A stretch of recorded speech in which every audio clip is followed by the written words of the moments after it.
નેમિનાથ દાદાના પુણ્ય પરમાણુ કણોથી પવિત્ર બનેલ ગિરી ગિરનારનો મહિમા અપરંપાર છે.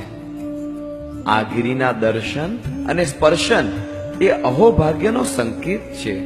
કોઈ પણ તીર્થયાત્રાના પ્રભાવે ઈચ્છાઓ પૂરી થાય છે, પરંતુ ગિરનારના યાત્રિકોની એવી અનુભૂતિ છે કે આ ભૂમિના પ્રભાવે ઈચ્છાઓ જ કાયમ માટે પૂરી અર્થાત સમાપ્ત થઈ જાય છે.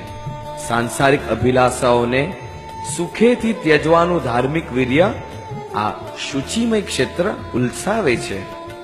આ તીર્થની સેવાથી અનેક સાધકોમાં આધ્યાત્મિક ક્ષેત્રમાં નિશ્ચલતા કેળવવાનું સત્વ પાંગરી ઉઠ્યું છે. ચાલો પ્રાર્થીએ નેમનાથ દાદા પાસે, હે પ્રભુ, લોકો કામના પૂરી કરવા ભ્રમણ કરે છે. હું ભ્રમણ પૂરું કરવાની કામના લઈને આવ્યો છું. પ્રભુ, ક્યાં સુધી જન્મ, ક્યાં સુધી મરણ, ક્યાં સુધી ભ્રમણ? હવે લઈ લો તમારા શરણમાં, ડૂબાડી દો કૃપાના ઝરણમાં.